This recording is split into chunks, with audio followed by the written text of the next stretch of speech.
Every time we turn on our televisions, every time we listen to the radio, every time we open our mobile phones, tablets, computers, we can't help being struck by the amount of suffering that we see. And even if we were to completely avoid all forms of media and all of the news outlets, it would still be impossible to escape the knowledge of any suffering, because illness and death are universal. They affect everyone. It's been said that the capacity to reason and question is one of the things that makes human life different from animal behaviour. So seeking an answer to why is there suffering is a perfectly understandable question. Almost everyone alive, whether they're atheist, theist, agnostic, has at one point or another questioned why suffering happens. And suffering can be put into two different categories. Broadly speaking, suffering is either a result of human activity or it's a result of nature. And while it's still difficult for us to understand, most people I've spoken to about this subject are happier with the concept that humans cause suffering than they are with the idea that suffering is caused by nature. Everyone understands that humans have free will. We're free to choose to act in the way that we want to. God has given each one of us the opportunity to choose between right or wrong, between good and evil. We can choose what we want to do when we want to do it. So an automatic result of that is that humans can choose to act in a way that causes suffering for others or suffering for themselves. And although that's not easy to accept, it's easy for us to understand. When faced with a scenario or situation in which suffering has been caused by another human, we might ask, why did it happen? We might say that's not fair, but ultimately we accept it happens because some people choose to act in that way. Nobody would question and say, why did that person have the opportunity to act of their own choice? We accept that we have free will. We accept that we can choose to act in the way that we want to. And in James chapter 4, the apostle writes and explains that we are the source of many of the bad things that happen. What causes quarrels and what causes fights amongst you? Is it not this, that your passions are at war within you? You desire and you do not have, so you murder. You covet and you cannot obtain, so you fight and quarrel. You do not have because you do not ask. Wars, fights, along with so many of the other vectors of human suffering, come from our desires to satisfy ourselves. We have the ability to choose our actions, and unfortunately there are people in the world who choose to act in a way that causes massive suffering to those around them. Some of it is mild, some of it is things like unpleasant words, unkind actions, some of it is uncomprehendibly horrible, murders, tortures and worse. We know this, we accept this, and most of the time we don't question this. Humans are agents of free choice, humans have free will, and as a consequence of this, some choose to use their free will in a way that causes suffering to others. I think the harder question is when we consider suffering as a result of nature. We all accept that God created the universe and everything in it. People will spend hours and hours discussing quite how this happened, when this happened, the way it happened, but ultimately all Christians accept that God is the creator and sustainer of all life. Genesis 1 verse 1, in the beginning God created the heavens and the earth. Psalm 33, by the word of the Lord the heavens were made, by the breath of his mouth all their host. He gathered the waters of the sea as a heap, he puts the deep in storehouses. We accept that we're mortal, and therefore that we have to die. Our bodies age, illness and disease affects us all, and I think we accept that. Other aspects of nature seem harder to understand. We know that God created the world. We know that lots of suffering is a result of nature, natural disasters, so-called acts of God, as the insurance companies term it in their disclaimers of things they won't pay you for. So where does that lead us? It leads us to the conclusion that God causes suffering. So we're going to spend a little while exploring this and seeing if we can unpick this in order to reconcile it with our understanding of a loving God. Since the very earliest Christian commentators, there's been two main approaches taken to the problem of natural disasters. In Dale Stuffner's The Problem of Evil and Historical Theological Approach, very snappy, he writes, when such evils as disease or natural disasters are discussed, they are viewed as, and he gives two choices, God's judgment against sin, or Tertullian's penal sin. Tertullian was one of the early church fathers, or as ambassadors which direct us towards God, such as Basil the Great prefers not to call them evils, or as the result of the fallen world order. So historically, people have thought that natural disasters are either divine punishment for sin, or they're a product of a fallen world. But I don't think either of those approaches stand up to scrutiny. In Genesis, God did use a natural disaster as judgment. He used floodwaters. In Genesis 9, God said that he would never again judge the earth in such a way again. Genesis 9 verse 11, I establish my covenant with you that never again shall all flesh be cut off by the waters of the flood. Never again shall there be a flood to destroy the earth. Yes, there are still floods, still some very, very large floods. But God has said he won't use floodwater as a judgment on the earth again. And there's other examples in the Old Testament where we can find God using natural disasters as punishment, either on his covenant community or on those responsible to his commandments. There were times of drought that caused suffering. There were people who were swallowed up by the earth. So earthquakes, landslips, holes opening up. All natural things used as divine punishment. And God takes responsibility for these. Isaiah 45 verse 5, I am the Lord, there is no other beside me, there is no God. I equip you, though you do not know me, that people may know from the rising of the sun and from the west that there is none beside me. I am the Lord, and there is no other. I form light and create darkness. I make well-being and create calamity. I am the Lord who does all these things. However, in Luke 13, we find Jesus teaching that not all who perish, either at the hand of others or by disasters, are being punished for sin. Luke 13 verse 2, and he answered them, do you think those Galileans were worse sinners than all the other Galileans because they suffered in this way? No, I tell you, but unless you repent, you will all likewise perish. Jesus explains that sometimes bad things happen. Sometimes those bad things are the results of man's actions. People who are the recipients of those actions aren't being punished. They're just in the wrong place at the wrong time. Then in verse 4, all those 18 on whom the tower in Siloam fell and killed them, do you think they were worse offenders than all the others who lived in Jerusalem? No, I tell you, but unless you repent, you will all likewise perish. So in these two verses, he explains the same sort of things. Sometimes bad things happen as a result of natural disaster. The people who suffer as a result aren't being punished. They're just in the wrong place at the wrong time. And we find another example in John chapter 9. A man had been born blind.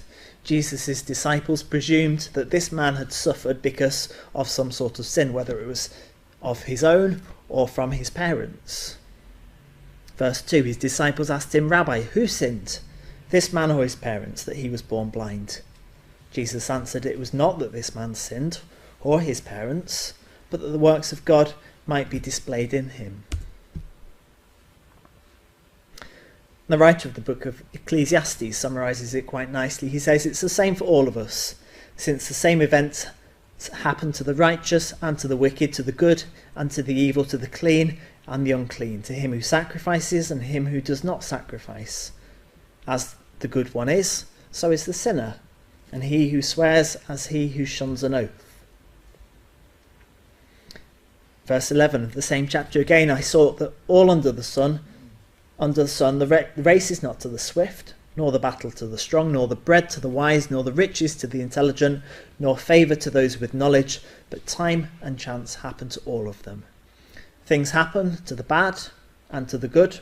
The good don't always succeed, the bad don't always fall. Time and chance happens to everyone. Sometimes bad things happen for no reason whatsoever.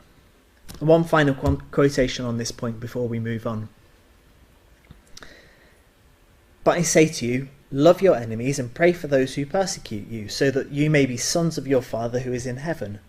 For he makes his sun rise on the evil and on the good, and sends rain on the just and on the unjust. So in these verses, Jesus teaches that God provides environmental benefits to both the just and the unjust.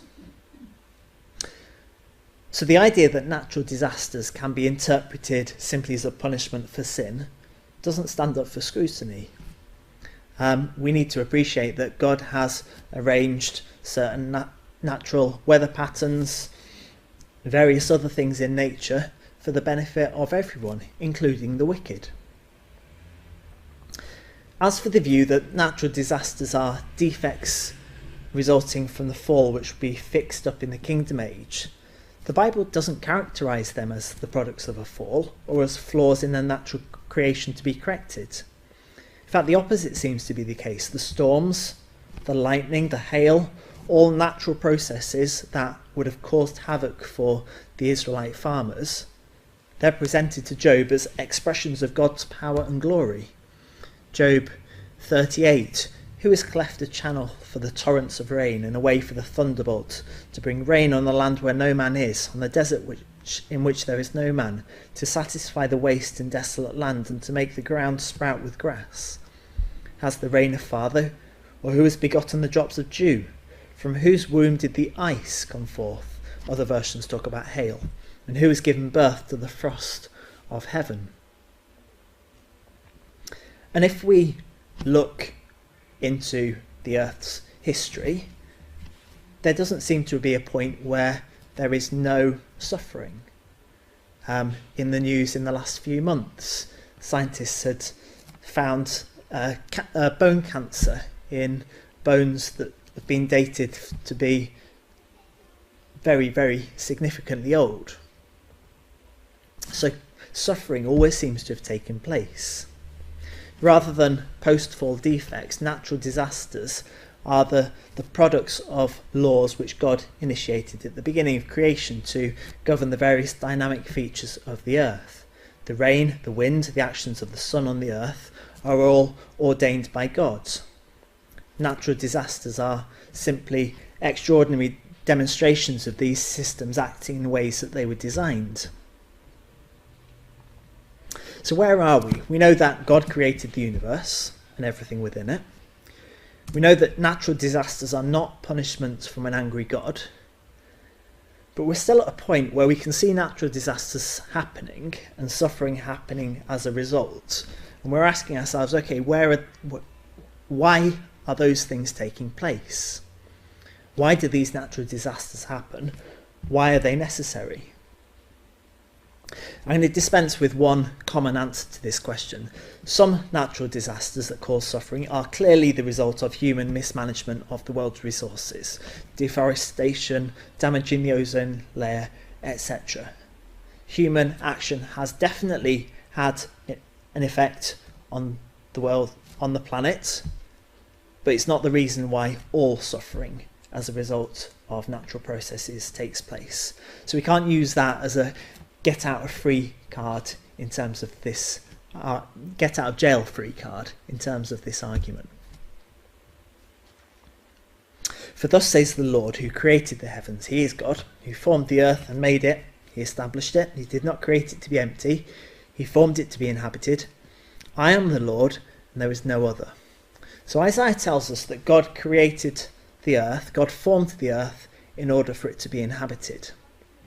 We know from science that to have a planet that can be inhabited, we need a whole variety of different factors to be present.